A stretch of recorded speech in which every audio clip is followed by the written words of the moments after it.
Bethesda Studio made this? What, as in Fallout 3? Ah, Red Scorpion! Shoot it! Shoot it! Christ, I suppose the Enclave will be coming round the corner next. Ah, wet. A euphemism alluding to one's hands literally wet with blood. And here I was thinking it was a sexual innuendo alluding to the main character being a sexy female. Seriously, do not Google image wet with the safeties off. The demo opens up on our main character looking down on a business deal that's about to go a bit tits up. This guy says he's been expecting a woman, and we assume that to be our hero, but why she's up there and not down here is a mystery you'll have to live with for this demo. You'll notice right away that the game's got its own unique style about it. It's presented in the style of an old film with jumpy, scratchy video, though it's never enough to become jarring. One of these two guys very quickly double crosses the other and puts a bullet in between his eyes. It's here you realise the game isn't going for the ultra realistic look that is oh so popular on current gen gaming, and instead going for a more stylish, crazy action feel. And it's probably just as well too, because when our hero jumps down she should realistically end up as a pavement pizza. On a side note, our hero is being played by Eliza Dushku of Buffy and Dollhouse. I've always had a bit of a soft spot for her, so I instantly take a liking to this character, who, just in case you can't read, is called Ruby! So here is where we start playing the game. I suppose the best way to describe it is The Matrix meets the Wild West in a modern day generic American city. The whole idea is that you can pull off these crazy stunts while shooting down enemies, and you do it all in this bullet time effect. This seems very cool as you start off, because you can leap into the air, wall run, slide along the ground and down ladders. This is all pretty cool, but admittedly the novelty does wear off very quickly. Bullet time has already been done to death in games, but most games know not to overdo it. Even the bloody Path of Neo knew to put a limit on how much you could pull off, but Wet pretty much demands that you do it all the time. Your crosshair, if you can even call it that, is insanely tiny, and the only way you can line it up with the enemy is to do it in slow motion. I found playing the game in the normal speed pretty much impossible unless your enemy was standing still, and trust me, they rarely are. So after we kick some arse, Simmons tries to make a getaway, but Ruby is hot on his trail. You know, Ruby, if the wind changes, your face will stay like that. I mean, what do you think happened to this guy? And you've got to love games that use booze to restore your health, don't you?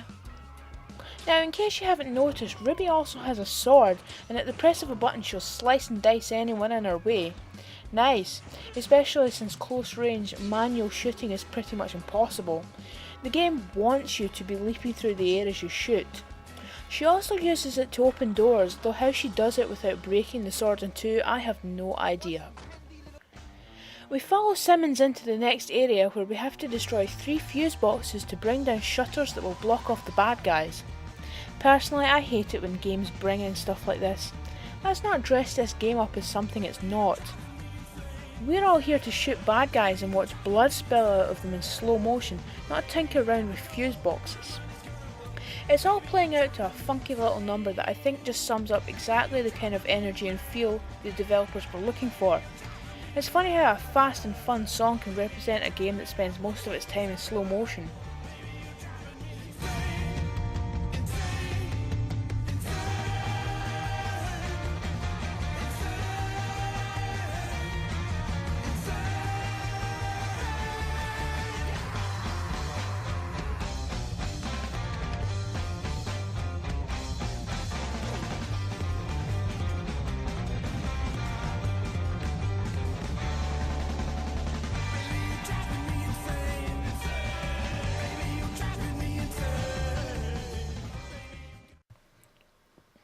Once we've dealt with these guys, Ruby shoots a guy and oh, that's gross! Oh, well, as gross as it is, it does lead to a nice little colour change. Everything in the background turns red, with Ruby becoming a black silhouette, and all of our enemies looking like they just stepped out of the cover of Reservoir Dogs. Ruby's gun has morphed into a machine gun and we can go crazy building up chains of kills.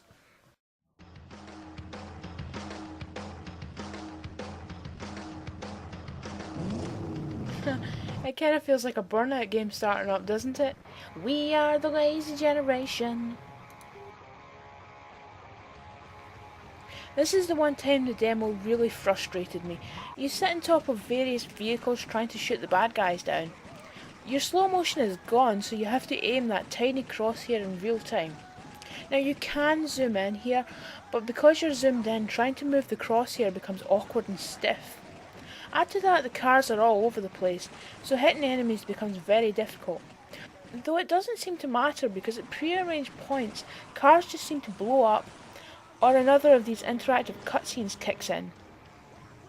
And then, like a car crash, the demo just comes to an end. You see what I did there? Car crash, because there's like an actual car crashing. Yeah. As cool as it is to make like Neo for a bit, and trust me, this game is still better than the path of Neo, I can see this getting very tired very quickly.